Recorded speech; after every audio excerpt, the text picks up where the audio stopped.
Я приветствую всех, кто смотрит нас в Камрате и Кишиневе. 7 часов вечера. Это программа «Цена свободы». Меня зовут Михаил Сергели. Сегодня вторник, 31 октября, и самое время поговорить о важных событиях. Призываю вас поставить лайк под этим видео и подписаться на нас в YouTube и Фейсбуке. Тогда нас станет больше. Делитесь этим видео, отправляйте его своим друзьям и знакомым. Пусть как можно больше людей, особенно в Гагаузии, услышат правду о том, что происходит в автономии стране, и правду о войне в Украине, которая, несомненно, повлияла и будет влиять на нашу жизнь. Сегодня у нас в гостях кандидат в примары города Вулканешта, независимый кандидат Сергей Чернев. С ним мы поговорим об обысках, которые на прошлой неделе проходили в Вулканештах у активистов партии «Шанс», которая является клоном неконституционной партии «Шор».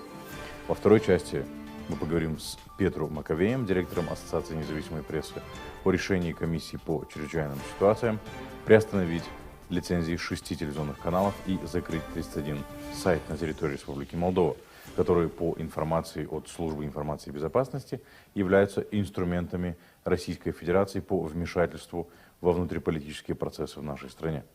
В третьей части выпуска мы поговорим с Юрием Демчоглу, главой Ассоциации гагаузских сообществ Украины, о ситуации в Одесской области. Не переключайтесь, скоро вернемся. Друзья, в этой части выпуска я предлагаю поговорить о обысках, которые прошли недавно в Республике Молдова у активистов и членов партии «Шанс», клон партии «Шора», которая была признана неконституционной, как вы знаете, и запрещена в Республике Молдова. Очень много видеокадров интересных у нас в сети появилось. Полиция опубликовала из Вулканешт.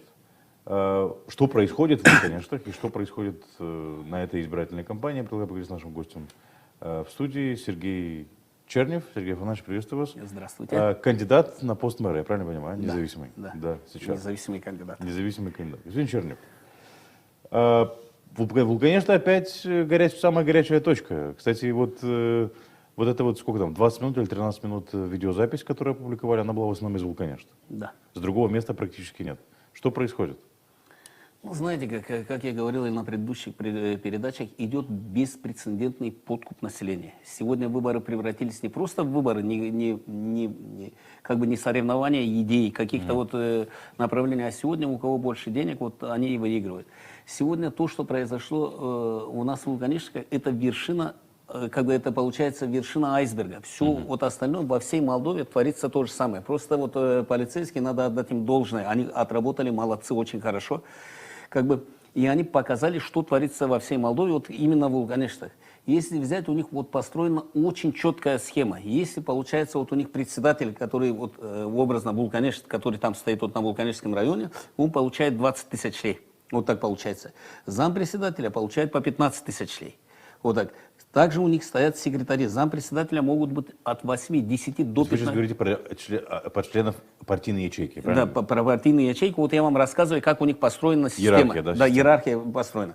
Там зампредседателя, они могут 7, 8 до 10 человек, они получают по 15 тысяч лей. Зампредседателя ячейки, да? Да, зампредседателя ячейки, который именно образно по Вулканештам, он получается, там он сидит, получается зампредседатель, он получает 15 тысяч. Может сидеть и зампредседателя в Итуре, может сидеть еще где-то в большом населенном пункте, образно в Чешмекуе. Они получают по 15 тысяч.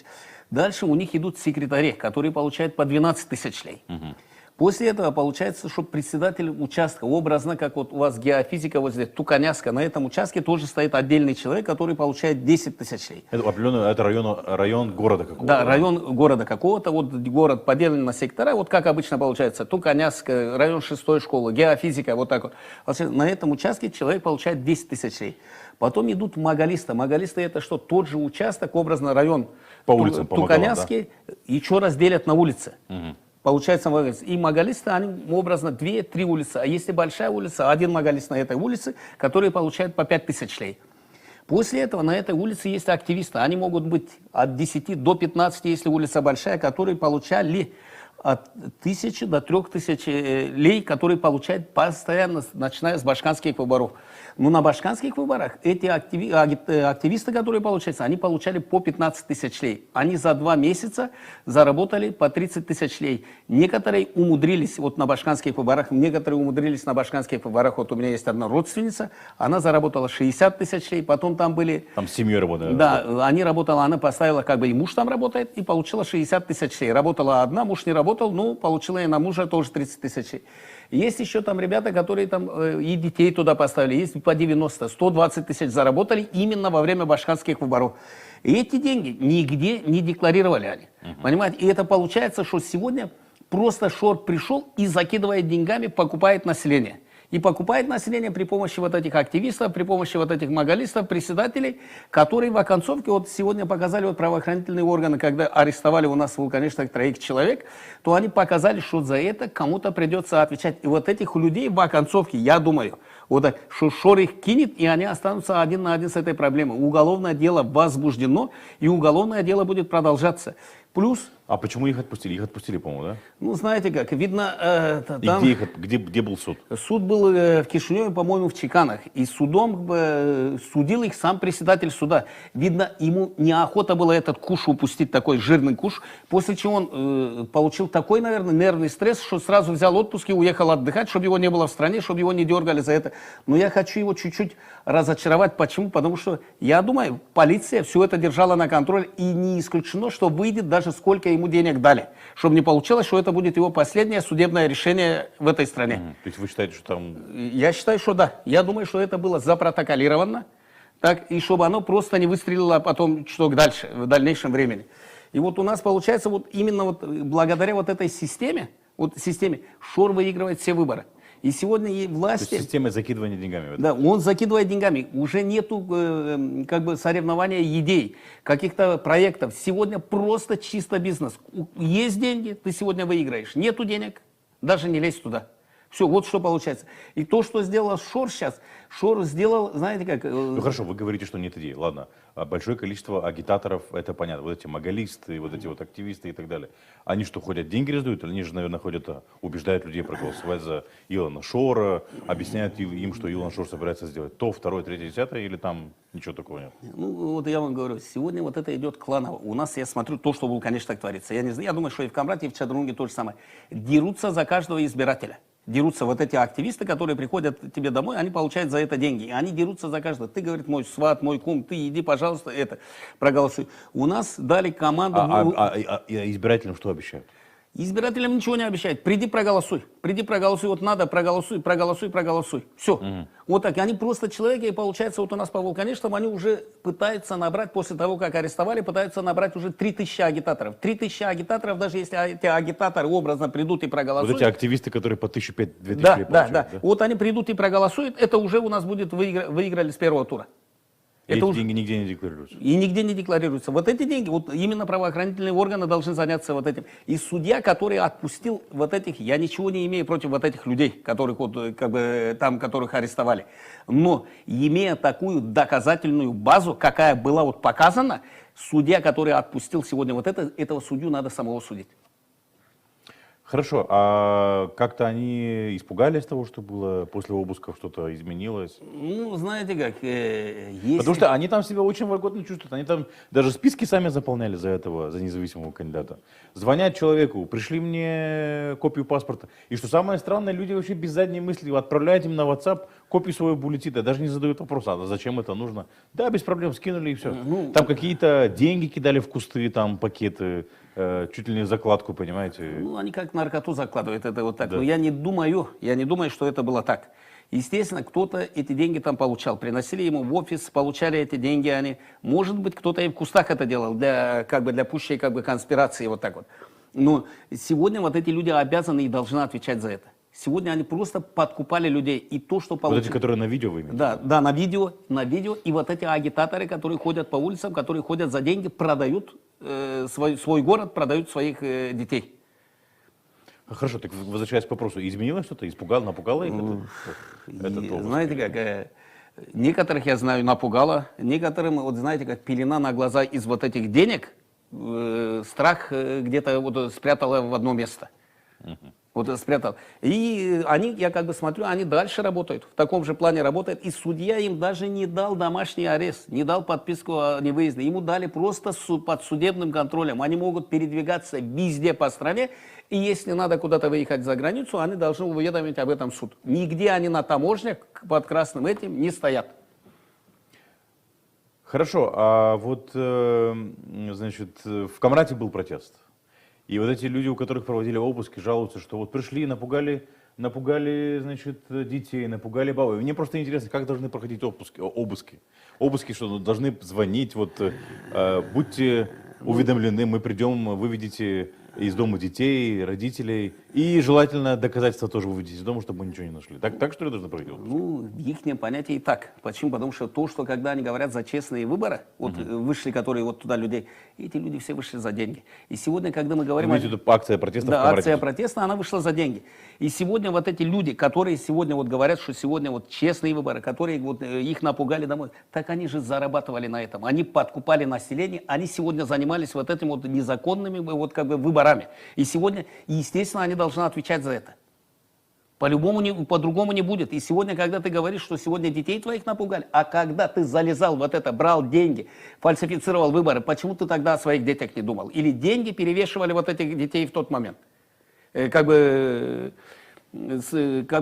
покой своих детей. Вот так получается, что вот. И сейчас я смотрю, госпожа Гуцул хочет сделать заявление в 17:00. Сегодня? Да, 17:00. Она будет говорить и кричать о нечестных выборах. То, что сегодня идет со стороны давления. То, что они сегодня подкупают население, это никто не хочет замечать с ее слов. И госпожа Гуцул, когда кричит «шанс», наша партия «шанс», да, она имеет огромный шанс пойти прямо со скамьи Башкана, пойти на скамью подсудимых. Я думаю, что в скором времени это и будет. Это творилось и на башканских выборах. Тоже был вот такой массовый подкуп. И сегодня, я думаю, правоохранительный орган, еще это уголовное дело не закрыто, оно будет иметь продолжение, я думаю. В отношении Гуцулы? Да, в отношении Гуцул, в отношении этого исполкома. И в исполкоме, извините меня за выражение, как бы вот это, ну собрались вот, есть там некоторые люди грамотные, но в основном там собрался, вот я как бы вот сказать, много неграмотных людей, которые не попадают, не понимают, куда они попали, и еще к исполкому будут проблемы о его назначении. Почему? Потому что, по-моему, прокуратура возбуждено дело именно по этому делу, как назначался исполком, почему исполком назначался сегодня беглым вором, и сегодня исполком приравнивается к ОПГ, к организованной преступной группировке, которую назначал сегодня ШОР. Ну, я не знаю, что вам дает такой оптимизм, но я смотрю как бы по тому делу, то, что было, как-то оно такое ощущение, что пытаются в конце в воду, как бы нет никого. Вот это вот якобы прокуратура обратилась, помните, Добров и Бургуджи обращались в прокуратуру по факту узурпации власти Шором, когда он представлял членов исполкома. А прокуратура обратилась в Народное собрание сказало, что у Народного собрания нет претензий к исполнительному комитету, и все, дело закрыли. Ну, знаете, как я думаю, что это дело не закрылось. Я думаю, что это дело чуть-чуть пойдет под другим углом. Вот так вот. И сегодня, когда вы говорите, что прокуратура обратилась к Народному собранию, прокуратура пускай обращается к рядовым гражданам. Я сегодня готов тоже написать заявление против этого исполкома. Сегодня готов. И я думаю, что это будет иметь еще продолжение. Будет, и я вот на одной передаче я сказал, вот я посмотрел на действия исполкома, уже прошло 100 дней, по-моему, работы исполкома, или как она получается, вот, или Башкана. Я вам скажу такое, может, это будет и смешно, но если вот этот исполком в один день всех уволят, всех оттуда выкинут, Гагаузия даже этого не заметит. Гагаузия не заметит, что у нее нет исполкома. Да, Гагаузия не заметит, что у нее нет исполкома. Почему этот исполком такой же вот бездарный начинался с госпожи Влах, которые переняли, вот там есть люди, с которыми я общаюсь, вот которые там новые люди, сейчас я говорю, чем занимаетесь, план работы нет. Там, говорит, никто не знает, чем заниматься. Ну, то, что остались вот эти старые, они все объясняют, откуда пилить, как делать деньги и как вот это делать. О работе никто не думает, о будущем Гагаузии никто не думает. Каждый думает, что сегодня туда прийти и хапнуть. И у меня есть там один друг работает, который говорит, начертай, Сережа, газую 2, дай нам тоже чуть-чуть заработать, а потом уже, вот, понимаете, вот так вот разговаривает. Это один из членов исполкома. Хорошо, а вот что с международным признанием? Потому что смотрим там, вот сейчас столетие Гагаузской республики, Турецкой республики, да. И там с такой помпой собрали детей, флажки, 1, 2, 3, 10. Ну, знаете как, я вам скажу, вот, была встреча, вызывала посольстве. В турецком в честь посольстве. Столетия Турецкой Да, республики. в честь столетия. Ну, я Вчера делаю, вы имеете в виду, да? Да. Такого позорища я еще не видел. Официальную делегацию пригласили в 17:00, приехали там председатель парламента, члены правительства, депутаты. А наших, Гуцул и господина Константинова, пригласили на 19:00, когда все разошлись, и Гуцул и Константинов просто сидели с водителями и с охранником. И, естественно, там Константинов начал возмущаться, что мы сюда пришли покушать, мы же пришли тут с людьми встретиться. Да вы понимаете, что мы больше сюда даже ногой не ступим. Я надеюсь, турецкий посол хуже спать не стал от высказываний господина Константинова. И господин Константинов, госпожа Гуцул. То есть посол отказался встретиться с Гуцул и на этом приеме выйти? И если госпожа Константинова и госпожа Гуцул думали, что вот делая вот этот беспредел, творя здесь Гагаузии, что с ними будут кто-то общаться, то они ошибаются. Они просто Гагаузию изолировали от центральных властей и от всего мира. Вот то, что добился сегодня Шор с его командой и госпожой Гуцул. Хорошо, а вот что с социалистами? Они представляют какую-то силу у вас в городе, в Гагаузии вообще? Или они полностью слили знаете, как, вот Шансу и Шору? Ну, если раньше я думал, что социалисты, вот эти вот электораты, это крепкий электорат, который именно сегодня идет за социалистов, коммунистов так называемых, вот, получается, то я понял, что их вот этот электорат тоже шел везде за деньги. Вот и все. И если сегодня социалистам нечем платить своим агитаторам, то они, естественно, перешли сразу туда, к Шору. И вы даже, если вот заметили, вот там на той, как бы на пленке, приходит человек, вообще нету понятия, он пришел сегодня, получил деньги, за кого агитировать. Те говорят, вот наша партия сегодня называется «Шанс». Ему все равно, нету никакой морали, нету ничего, шанс так шанс, все. Вот он пошел агитировать за Шанс. Вчера было Шор, сегодня Шанс. Да, завтра может быть другой. И даже вот в Вулканештах я зарегистрировался в самый последний день. Когда был последний день, я зарегистрировался вот буквально за час до окончания регистрации. И если взять Вулканештах, вот я посмотрел то, что я думал, есть независимый кандидат. А оказывается, тот независимый кандидат, тот, который подписи вы собирали, вот кричали, это тот кандидат, его собирали подписи в Шоре. Шор пошел. Из 5, как бы получалось, если бы я не зарегистрировал, из 5 кандидатов 3 были шоровских. 3 были шоровских, вот они были и так и в Камрате, так и в Чадрунге, и так в каждых населенных пунктах. То есть один от партии, и второй либо один от второй от партии, либо и второй от Возрождения, и третий вот у нас идет независимый. Вот так. И так во всех этих. И когда сегодня начинается, вот приходят, вот мы идем от Шанс, но мы шансом ничего не имеем. Ребят, перестаньте водить людей за нос. Сегодня вы продаете чисто Гагаузию. Чисто продаете Гагаузию. И продаете ее господину Шору. Я не удивлюсь. А Шору это надо, чтобы 9 декабря, когда будет вот этот съезд депутатов всех уровней, ему нужен зал, ему нужна массовка. Да, там, естественно, будут некоторые громкие заявления. Я не удивлюсь, что в тот день они опять вернутся к провозглашению Гагаузской республики, и чтобы не получилось так, это уже как бы, чтобы Гагаузская республика с президентом Еланом Шором, чтобы не получилось вот этого провозглашения. И президента провозгласят, да? Да, да, и сразу и президента провозгласят. То есть вы хотите сказать, что они пойдут на это? Я думаю, что 100%. Я думаю, что вот это, и вот это будет, знаете, как последняя капля. Вот то, что вот, конфронтации между Кишиневым и между Гагаузией. И чтобы вот это не переросло в какие-то силовые действия. Ну хорошо, какие действия? Вот тут сам этот самый, как его, депутат из Бишгёза, по-моему, да? Караджа, да. Он уже сказал один раз на заседании. Мы всем понимаем, что в Болграде нет тех, кто были в 90-м году. 100%. И никто сюда БТР или что там отправляли в 90-м году не отправит. На что надеются, я, честно говоря, не понимаю. Ну, знаете как. Если надеются, конечно. Надеются они, вот знаете как, вот на дурость гагаузского народа, что гагаузский народ опять встанет и пойдет против Кишинева. Вот это встанет? Ну, знаете как, при таком раскладе, я думаю, что встанет. При таком раскладе, я думаю, что встанет. Почему? Потому что маленькая безнаказанность порождает большое беззаконие. И люди понимают, что сегодня в стране нету власти. Как бы нету власти. Власть мягкотелая, которая не может сегодня вот поставить вот эти законы здесь. Шор сидит где-то там в Израиле. Верижан, Гуцул сидят в Кишиневе, кто в Аргееве. Вот так. И им сегодня вот эти гагаузы толкнут на конфронтацию.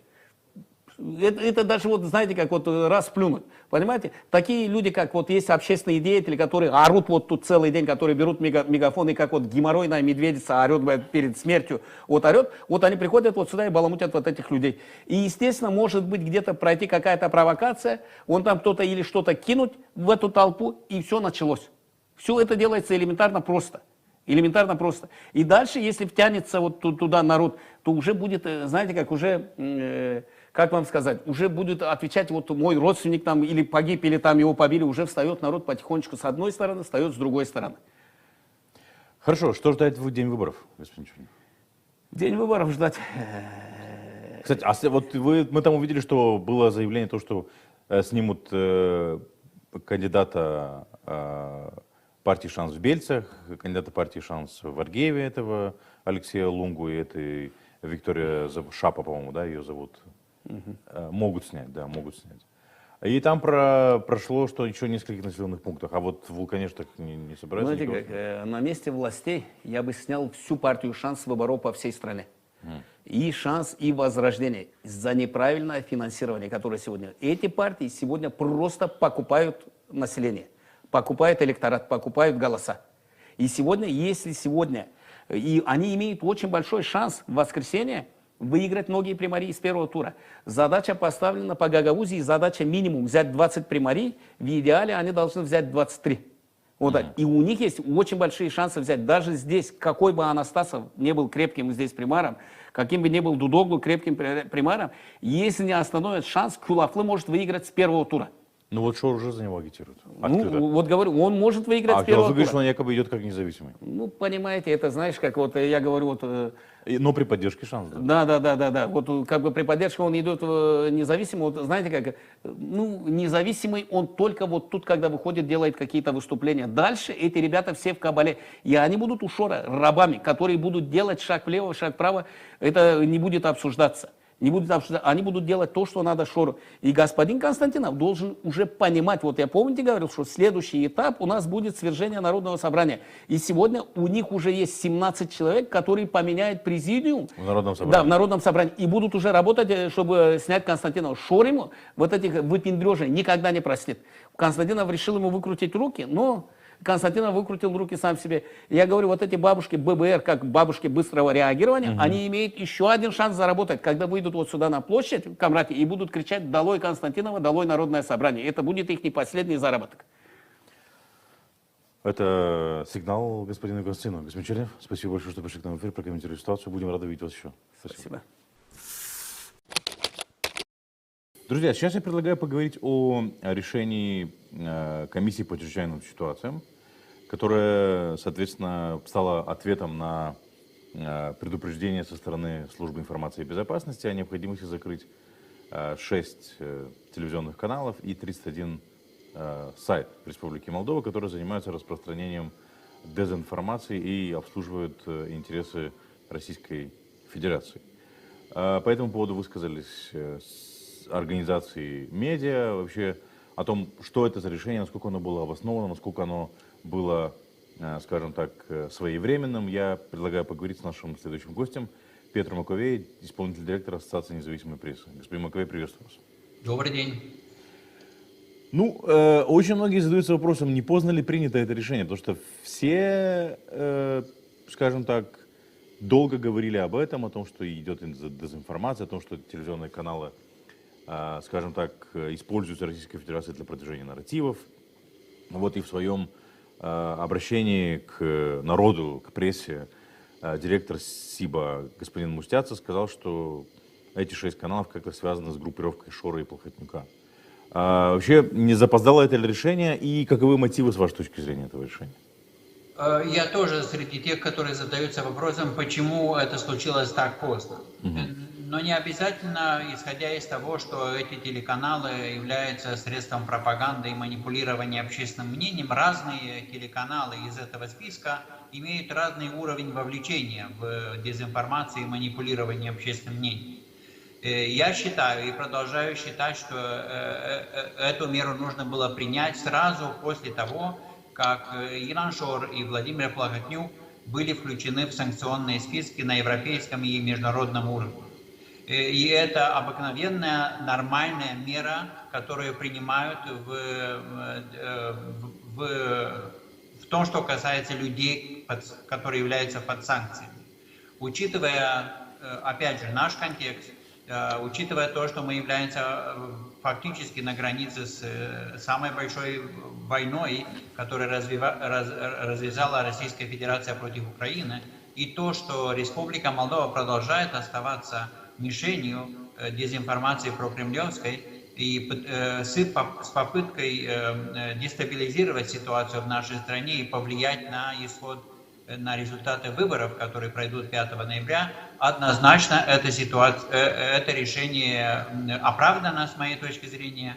Да, есть некоторые люди, которые привыкли считать, что Республика Молдова должна не принимать никаких мер для защиты своего информационного пространства, лишь 100% вообще закрыв глаза, соблюдать все нормы международного и европейского права. Я понимаю их озабоченность. Я тоже озабочен тем, что эта ситуация повлияет в определенной степени на доступ к информации определенной категории граждан нашей страны. Но нужно понимать, что, повторюсь, ситуацию, в которой мы находимся, войну, в которой мы в определенной степени тоже ввязаны не по нашей вине, и то, что иностранное государство, Российская Федерация пытается повлиять на демократию в нашей стране, а это является очень сильной озабоченностью. С этой точки зрения, мне кажется, что решение, повторюсь, оправдано, и это должно помочь в очищении молдавского медиапространства. Хорошо, вот тут есть такая дилемма, да, то есть как бы, и вот медийные организации высказались, в том числе и АПИ является подписантом этой декларации о том, что... Нет, Михаил. Эту декларацию подписали 3 или 4 медиаорганизации. Наша организация не подписала. Некоторые другие МПО тоже не подписали. Хорошо, а кто подписал тогда? Подписал Центр независимой журналистики, Ассоциация электронной прессы и, по-моему, Райс Молдова. Но мы отказались подписывать, потому что с нашей точки зрения это решение вполне оправдано, и его принятие этого решения было обусловлено очень большими рисками для информационного пространства нашей страны. Этот риск был в том числе через эти 6 телевизионных каналов, которые принадлежат Шору и Плохотнюку, а они пытаются дестабилизировать ситуацию в стране и повлиять на ход выборов. Хорошо, вот, господин Макевей, вот мы буквально с коллегами до эфира обсуждали вот такую тему, да, то есть как бы насколько СМИ в Республике Молдова, независимые СМИ, которые хотят действовать в рамках закона, в рамках деонтологии, да, то есть я сейчас не пытаюсь сказать, что СМИ не должны соблюдать законы, не должны соблюдать деонтологию, вот мы пытаемся действовать в рамках закона и деонтологии. Допустим, мы приглашаем какого-то из кандидатов, мы в данном случае онлайн-СМИ, и даем ему слово и просим его прокомментировать ситуацию, допустим, в каком-то конкретном городе, против которого работает партия «Клон Шора», использует все эти технологии, деньги и так далее и тому подобное. Вот насколько рабочим является инструмент обеспечения сбалансированного мнения и плюрализма мнений, да, в условиях, когда у тебя есть партия, которая покупает абсолютно все, и это уже доказано 300 раз. То есть не взламывают ли эти политические партии политическую систему, избирательную систему и систему, что называется, сбалансированного и корректного информирования на выборы? То есть как в этой ситуации быть? Однозначно они это пытаются делать. И они используют принципы демократические рычаги, которые есть в любом демократическом государстве, в том числе в Республике Молдова, с явной целью дестабилизации и попытки изменения демократического строя нашей страны.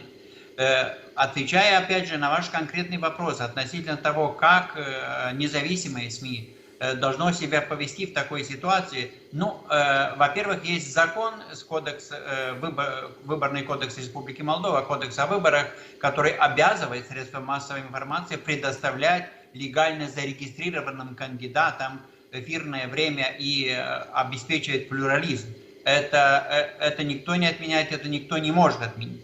В то же время средства массовой информации должны помогать людям принимать решения на выборах. Соответственно, они должны делать журналистские расследования, они должны не скрывать информацию, которую предоставляют та же служба информации и безопасности и та же прокуратура относительно тех дел, которые касаются незаконного финансирования некоторых политических партий со стороны Илана Шора через Российскую Федерацию однозначно. Сегодня было опубликовано еще одно такое расследование, которое явно доказывает, что ноги растут, как у нас говорят, из Российской Федерации относительно незаконного финансирования. И однозначно любая зрелая демократия. Да, мы не можем сейчас сказать о Республике Молдова, что мы зрелая демократия. У нас демократический процесс, оно как бы на начальной стадии, но любая демократия должна защищаться. Демократия – это не значит анархия. Демократия должна защищать права людей. В данном случае кто-то пытается людей использовать для достижения своих целей, которые являются однозначно уголовными целями.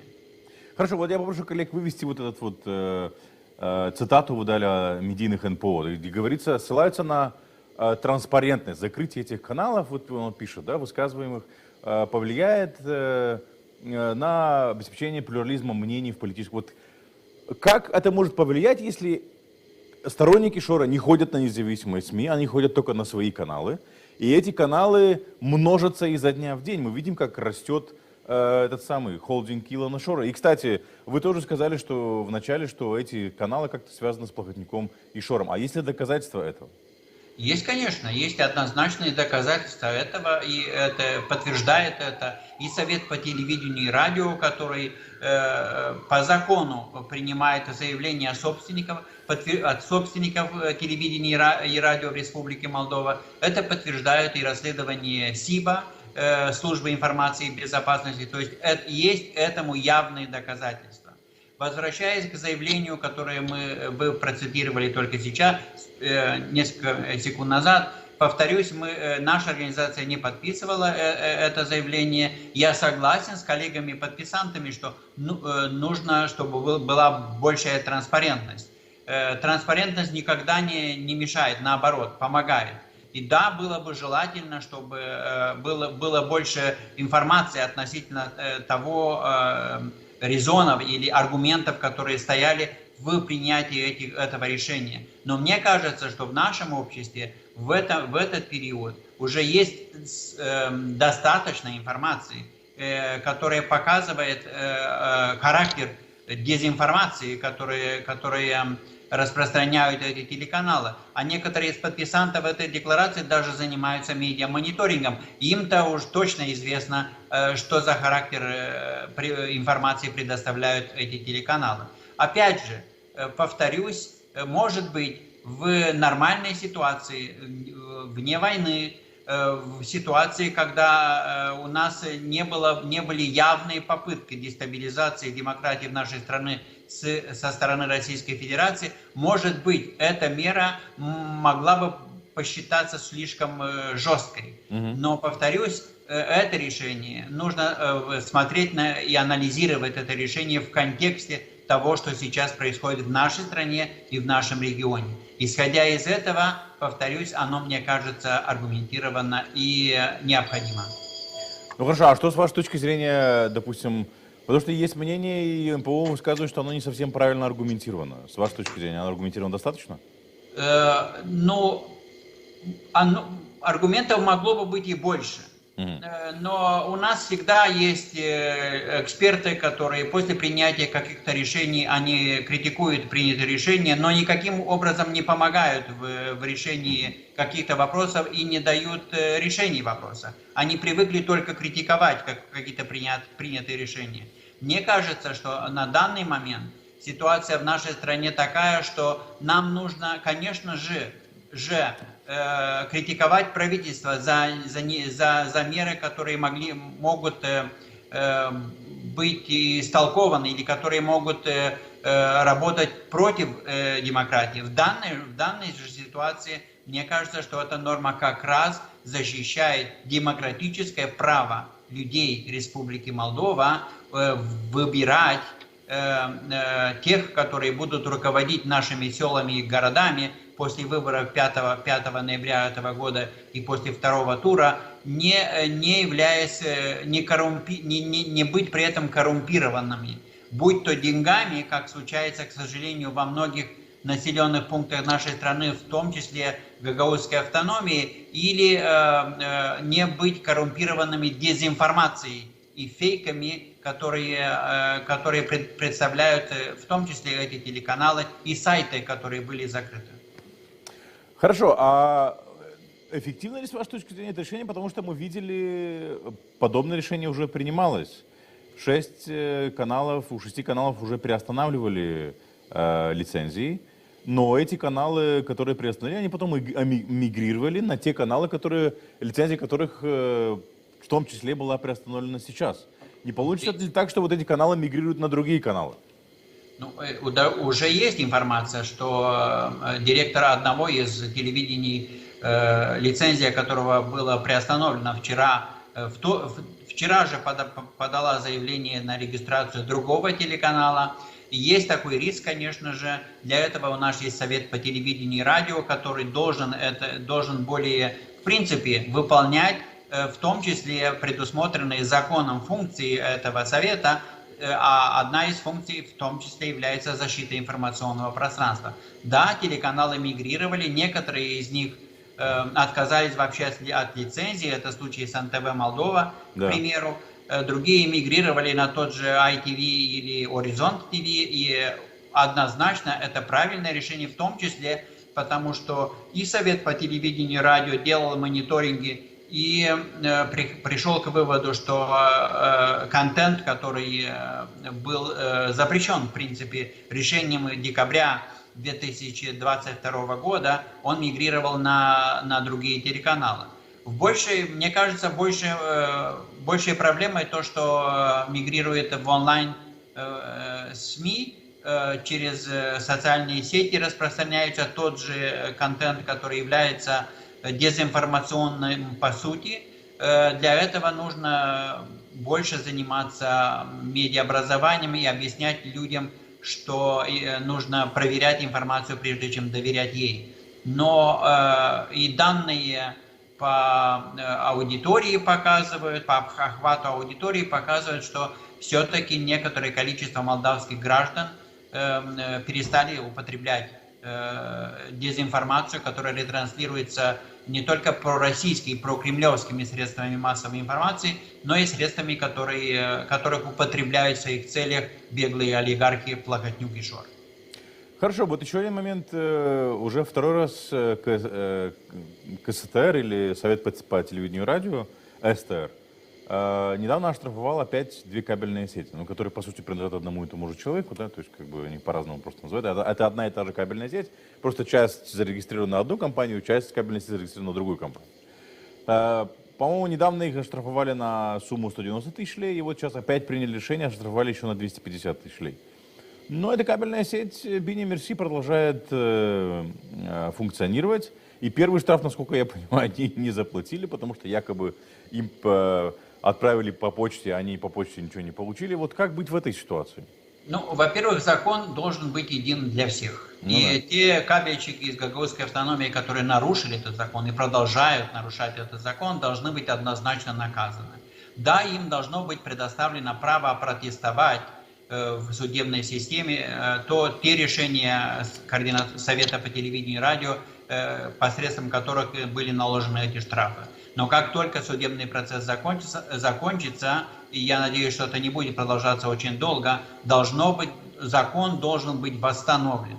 В Гагаузской автономии однозначно и очень долгое время нарушается закон Республики Молдова. Посредством этих решений Совет по телевидению и радио пытается восстановить нормальные, законом предусмотренные процедуры и то, что происходит в кабельных сетях. И однозначно, мне кажется, что если даже после этого второго решения Совета эти кабельщики или их патроны не будут исполнять закон, соответственно, нужно будет принимать к ним другие меры, в том числе уголовного характера. Опять же, после того, как выскажется судебная инстанция, но им должны быть, скорее всего, заблокированы эти счета, чтобы они не могли никаких финансовых пользоваться своими финансами, но против частных лиц, которые являются собственниками этих сетей должны быть и возбуждены уголовные дела, потому что они не выполняют предусмотренные законом и принятые в соответствии с законом решения Совета по телевидению и радио. Хорошо, а вот насчет этих сайтов. Вот мы буквально с вами тоже смотрели, что заблокирован сайт КПМ, да, это Комсомолка, Комсомольская правда. Но они мигрировали на другой домен, как бы, и продолжают функционировать. Как с этим быть? Ну, сайт «Комсомольской правды», сайт «Аргументов и фактов», E-News МД – это однозначно не медиа. И мы возвращаемся к тому, о чем говорили и ранее. Некоторые люди склонны обвинять власти в цензуре и в давлении на средства массовой информации, забывая о том, что это вообще не журналистика, то, чем занимается, допустим, «Комсомольская правда».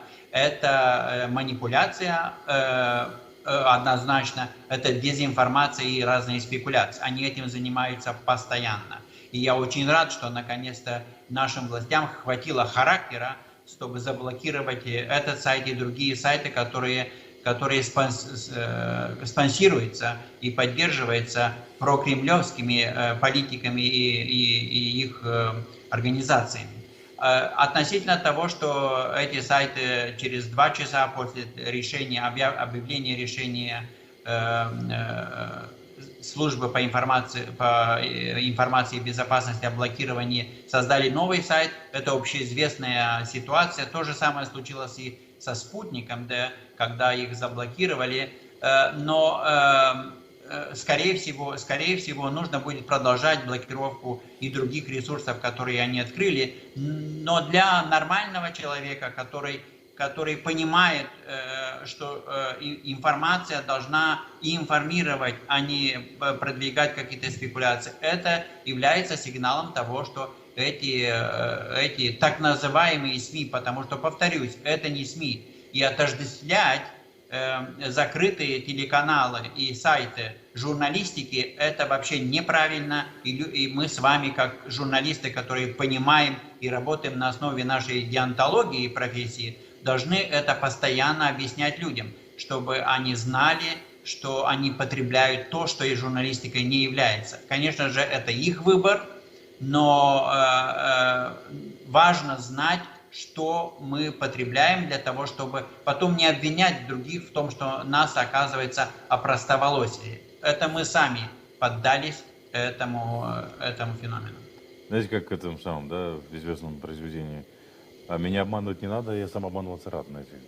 К сожалению, некоторые наши граждане не склонны к тому, чтобы они просто, как вы сказали, обманываться рады.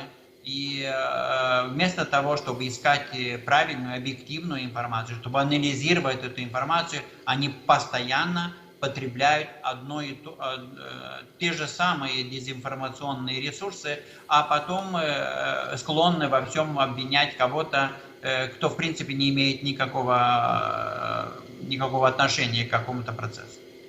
Господин Маковей, благодарю вас, что пришли к нам в эфир прокомментировать ситуацию. Спасибо большое. Всего доброго. Спасибо вам, что смотрите нас. Для того, чтобы мы продолжили свою работу, поддержите нас. Станьте нашим патроном или сделайте разовое перечисление на нашем сайте. Внесите свой важный вклад в борьбу с пропагандой в Гагаузии.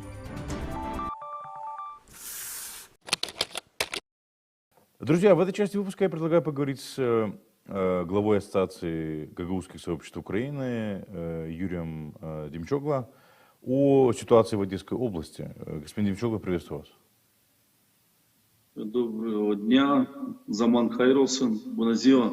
Витаю, Юрий Дмитриевич. Давно мы с вами не говорили.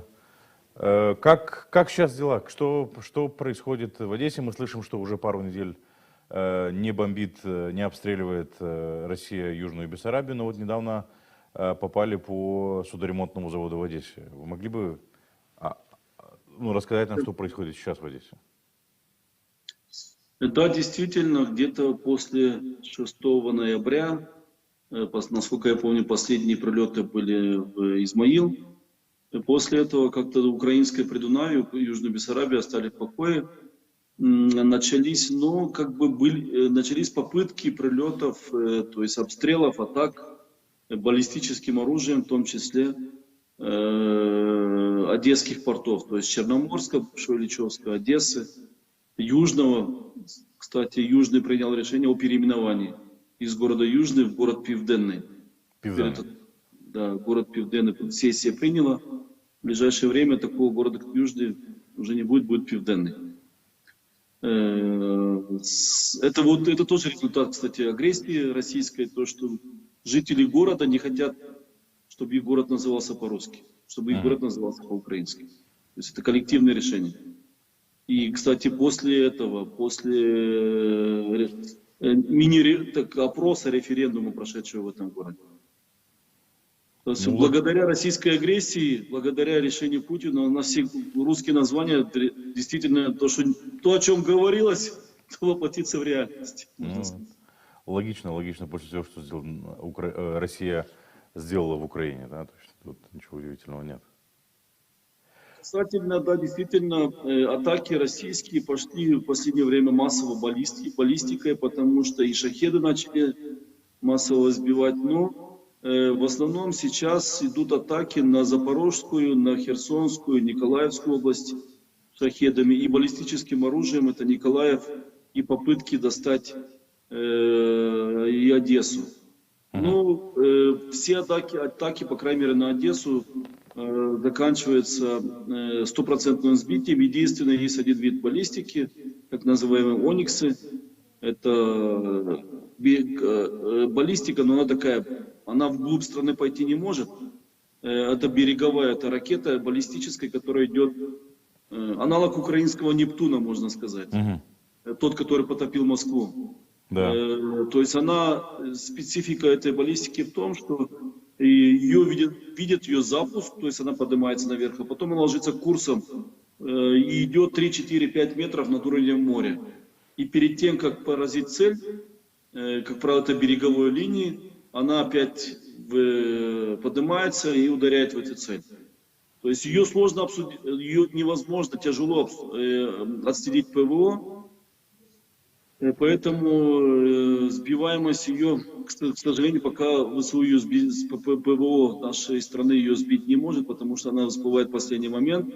Вот и как раз этими ударами ониксами от них пострадал Черноморский, не в Одессе, а Черноморский Ильичевский судоремонтный завод пострадал. От него, от этих ударов. Атака, все остальные виды баллистики, шахедов в одесских портах, все сбивается. Одесский новый зерновой коридор работает. Недавно опубликованы были его итоги за месяц его работы. И итоги впечатляющие. Меньше чем за месяц было этим временным, его называют временный пока зерновой коридор, миллион, насколько я помню, 1 200 000 тонн. То есть... Хорошо, а почему временный? Ну, потому что мы надеемся, что он станет постоянным. Ну, в смысле, временный, я имею в виду... Он допущен как временный. Ну, понятно, но Украина его обеспечивает себе сама, я правильно понимаю? Полностью сама, да. Он пока, он как бы в тестовом режиме работает, и в тестовом режиме за месяц он показал такие неплохие, впечатляющие результаты. 1 200 000 уже вывезено, и, насколько я знаю, 1 800 000 готовится уже из заявок. То есть фактически 3 миллиона за месяц. Каждый день заходит практически по 2-3 корабля. И Россия ничего не может с этим сделать. Там вывозят не только зерно, там вывозят еще и руду, насколько я понимаю, да, и другие виды товаров, правильно? Да, уже протестировано. Она работает не только на экспорт, но уже и на импорт. На импорт, да. Уже и возились товары импортные, и вывозились не только зерно, а и руда, и металлопродукция уже вывозилась. То есть полноценно начинают работать порты. И Украина обеспечивала практически сама, потому что, если вы знаете специфику этого коридора... Ну да, кстати, я хотел задать вопрос, благодаря чему Украине удалось это обеспечить? Я так понимаю, без участия Турции, без участия других партнеров? Или есть все же какая-то доля участия? Ну, однозначно с участием и Турции, и Болгарии, и Румынии. Потому что специфика работы этого коридора, это суда идут не по нейтральным водам, а по территориальным водам этих 3 государств. При выходе с Босфора они идут в 12-мильной зоне от берега, То есть не выходя в нейтральные воды, 12 миль от берега, это где-то порядка 20 километров, насколько я знаю, мили в километры, и идут вдоль берега, доходят до границы с Украиной, и дальше на себя берет контроль военно-морские силы Украины. То есть они сопровождают и сопровождают их и катерами морской охраны ВМС Украины, а также, насколько я знаю, сопровождается, есть и военная авиация тоже сопровождает. Это удалось в первую очередь потому что, если вы знаете, после атак украинских дронов ВМС Украины практически сегодня российские ВМС не выходят из акватории Севастополя или там вынуждены были передислоцироваться подальше. В восточную часть, туда, подальше. В восточную часть Крыма, то есть вся северо-западная, вся западная часть Черного моря практически под контролем вооруженных сил Украины. ППО Украины, насколько я знаю, контролирует минимум 100 километров, 100-150 километров от украинского берега. Соответственно, этот коридор, благодаря достижениям и ВМС Украины, и вооруженным силам Украины, наша сила сегодня, наша самая главная гарантия, народ Украины знает, это вооруженные силы Украины. Безусловно. Тоже понимаю. Да. И поэтому, благодаря военным достижениям... И не только Украины, кстати говоря, и Республики Молдова тоже. Да. Ну да, благодаря ВСТУ сегодня и Молдова тоже развивается экономически, спокойно может жить. То есть зерновой коридор показал за месяц результаты. И не просто результат, это не просто зерно, вы правильно сказали, это и импорт, и другая продукция заходит и выходит. Да, не все судовладельцы готовы идти, потому что военная страховка, не все страхуют, не все суда обеспечиваются военными рисками. Но, по крайней мере, есть уже суда, которые уже делают второй круг. То есть завезли там в Африку продукцию, уже есть судно, которое там вчера или позавчера уже второй раз заходит по этому временному коридору. То есть уже систематически работает. А страховка не действует только в территориальных водах Украины или вообще на протяжении всего пути? Как со страховкой в данном случае? Дело в том, что международные страховые компании страхуют суда заходящие, но она стоит дорого. Вот именно в Украине, насколько я слышал, у нас стоит там страховая сумма взноса минимум 5%. Это очень высокая. Если, например, там любая другая страховка там стоит 0,5%, там 0,3, даже меньше, чем 0,5%, то страхование военных рисков, они очень высокие по Украине сегодня. Страховых компаний. Но, как говорится, корабли заходят, судовладельцы рискуют. Поэтому коридор работает, и это очень хорошо для экономики Украины. Очень хорошо. Безусловно, безусловно. А какие-то попытки были атаковать эти коридоры суда или нет? Конечно, были. Сегодня Российская Федерация действует так. Она знает прекрасно, что мы сбиваем все, что там подойдет ближе, чем 150 километров, то есть ВВС России. Поэтому они подходят где-то километров за 150, за 200 и сбрасывают так называемые кабы. Это по-украински керованные авиабомбы, управляемые авиабомбы, которые летят еще километров 70. То есть они все равно не достигают того 20-километрового зоны безопасности, понимаете? То есть 150 километров до берега она подлетает, российские вооруженные силы, сбрасывают воздушные силы, сбрасывает авиабомбу управляемую, она еще там летит там 70 километров. То есть все равно не достает километров 70 еще до берега. А они подлетают, до 150-километровой зоны они подлетают и дальше не залетают, потому что достает украинское ПВО, я правильно понимаю? Абсолютно верно, да. Наше украинское ПВО уже гарантированно 150 километров от берега все виды оружия может сбивать. Кроме пока ониксов, как я говорил, потому что там другая система. Но ониксов у России мало. Поэтому такая система. И плюс, как знаете, недавно командование ВМС сказало, что опять российские воздушные силы глушат рыбу в Черном море. Вот были такие операции, уже Да, в да. шутках, в Одессе шутят по поводу этих систем. Если это происходит систематически, как только идет караван, они его достать не могут. Ну, вылетают самолеты, сбрасывают эти управляемые бомбы, они, конечно, не долетают, и поэтому уже в этих сводках ВМС Украины сегодня опять воздушные силы Российской Федерации глушили рыбу в Черном море. Это так мы шутку называем эти операции. Юрий Дмитриевич, а вот это вот соглашение, которое подписал Киев с Бухарестом, как оно скажется на логистике для украинских грузов? В принципе, такое соглашение, оно уже работало.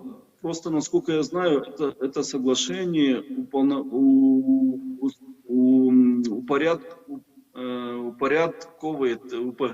Упорядочивает? упорядочивает по-русски, да. Извиняюсь, что-то в последнее время забываем русский язык. К счастью или к сожалению, не знаю. Начали забывать.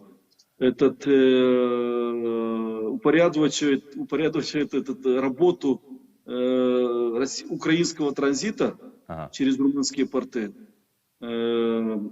Есть четкие правила, где Министерство сельского хозяйства, Министерство транспорта Румынии обязано пропускать украинские грузы через определенные коридоры. Кстати, после этого межправительственного соглашения, буквально через несколько дней, была встреча и в Кишиневе, в том числе, насколько я знаю, министров транспорта, министров иностранных дел, где тоже заключили соглашение о создании дополнительного коридора Украина, Молдова, Румыния. Это и железнодорожный автомобильный коридор, где вот все транзитные грузы зерновые тоже дополнительно имеют определенную гарантию государственного, государства на государственном уровне уже и Молдова, и Румыния подписали, что беспрекословно все эти грузы будут пропускаться транзитом через эти страны. Хорошо, вот, значит, к другим темам, более трагичным, скажем, вот недавно стало известно об убийстве семьи, большое количество людей, там семья большая, в Волновахе, да, в оккупированной части Украины. Значит, что вам об этом известно? Ну, в принципе, то, что и пишут в прессе, но просто я хочу сказать, да, там была убита, расстреляна. Расстреляна, да, причем фотографии, полностью расстреляна в своем доме вся семья. Насколько я знаю, это из-за отказа покинуть дом. Или там, ну, как пишут даже в российской прессе, что владелец дома постоянно конфликтовал с солдатами вооруженных сил Российской Федерации. Понимаете? Ну, не просто так же он конфликтовал. Насколько я знаю, были претензии, это показывает то, что вылезло наружу. Сколько таких расстрелов, мы еще не знаем, понимаете? Это то, что вылезло наружу, потому что, скрыт расстрел семьи, не помню, там 7 или 9 человек, сколько там человек? 9 человек, да. 9 человек. 7 детей, кажется, или 7 там, взрослые в том числе. Это скрыть невозможно. Такой массовый уже расстрел. Но то, что часто такое, потому что там не хотят отдавать дом, не запускают в дом, там не дают грабить дом, не дают грабить подвалы, сараи, понимаете? И за это просто расстреливают. Это нарушение всех конвенций и правил ведения войны, понимаете? Когда мирное население сопротивляется российской агрессии, не хочет. Как после этого Россия хочет управлять этими оккупированными землями? Временно оккупированными землями. И зачем они вообще ей нужны, да? То есть, куча и зачем ей нужны, это если эту землю нужны только для того, чтобы грабить. Понимаете, никто там строит, 2 года оккупации, никто строить ничего не собирается на этих землях. Только грабить, выжать по максимуму. Вывезли практически все, вывозят все зерно, металлолом, все повозили. И доходят сегодня уже до мелочи, грабят дома. То, с чего начинали. Но я так понимаю, что этим самым заливают, вот когда задают вопрос, 8 лет бомбили Донбасс, да, то есть я так понимаю, что российская армия и российские прокси этим же занимались на Донбассе, правильно? В Донецке, Луганске и во всех этих городах? В 2015 году после оккупации Донецка, Луганска, первые полгода туда было вывезено все, что можно. Все, что можно. Практически все заводы. Там же нету работающих заводов. Вот. Если бы там работали какие-то крупные заводы, это показывали бы сами бы русские показывали бы. Понимаете? Вот То есть эта они, семья, которая они пограбили, вывезли все, что можно, и все. Вот эта семья, которую расстреляли. Это отец и двое детей. Да, ужас. Юрий Дмитриевич, 7 получается... Нет, почему 7? Да, вот когда это было? На 2 дня, 26-е, да, когда это было? Тут как бы дата не очень запоминаю. Да, мы сейчас не про Хамас, я про события в Махачкале. То есть спустя много лет фактически возобновились в России еврейские погромы. Как к этому относится в Одессе? В Одессе даже Путин говорил, что это немного еврейский город. Помните? Ну да. Да, что это немного еврейский город. Поэтому ну, все такие против евреев. Знаете, у нас город очень толерантный. Тут живут в дружбе не только с евреями, но и с болгарами, с гагаузами в том числе. И как в одном анекдоте говорят, за неправильно сказанное слово «Одесса» могут набить морду даже болгары. Ага, даже Так так. в Одессе говорят, Ну, если да. ты сказал Одесса, даже болгары в Одессе могут набить за это морду. Да. Но город у нас толерантный. Это все шутка, шутя, но то, что происходит сегодня на Махачкале, конкретно вот история, это, я не знаю, это в России нету закона. Понимаете, в России не работает закон. Россия из-за своей агрессии вне своей страны упустила сегодня контроль внутри своей страны, я считаю. А может, Это она его очень поджигала, нет? Может, она поджигала его сознательно? Российские службы умеют и не такое еще Ну, поджечь. Поэтому, сегодня у России, конкретно у Российской Федерации, четкая государственная позиция поддержать Хамас. Понимаете? Это уникум. То, что они принимали Хамас, есть много видео, фотодоказательств, когда Лавров принимал руководство Хамаса и 2 года назад, 3 года назад. И то, что сегодня израильские войска обнаруживают склады с российским оружием, да. произведенным в России. То есть очень много сигналов, что Российская Федерация плотно сотрудничала с террористической организацией Хамас. И Хамас и тактику российскую использует, которую... И тактику российскую абсолютно используют. Поэтому тут без комментариев, но возвращаясь к тому, что за еврейские погромы на Северном Кавказе, я понимаю, конечно, то, что на Кавказе живут мусульмане, они хотят своих братьев мусульман поддержать на Палестине. Но одно дело, когда ты политически не покупаешь израильские товары, еще что-то, не хочешь ничего израильского или иудейского видеть, но громить это беззаконие. Погром это беззаконие. Если такое происходит, это значит, Россия не правовое государство. И она должна была это остановить. Кстати, полицейские особо не торопились остановить вот это все, да? То есть как-то очень вяло реагировали. На кадре тоже пока пару полицейских пытаются, что-то кричат, тому подобное, но никто, это только когда уже, насколько я знаю, там было убийство в аэропорту человека, только тогда начали стрелять в воздух. Когда дошло до человеческих жизней. Насколько я знаю, в аэропорту Махачкалы был убит кто-то там. Там полицейский, говорят, попал с тяжелым ранением в реанимацию, и после этого, да, оказалось, что тот, который попал, умер, да. То есть,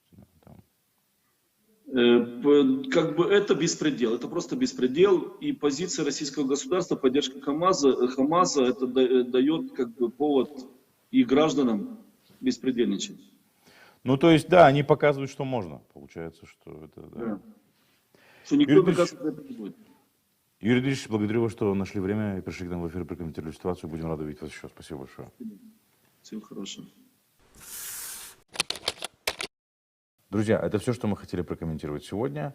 Не забывайте подписываться на нас и делиться этим эфиром. Увидимся завтра в это же время. До свидания.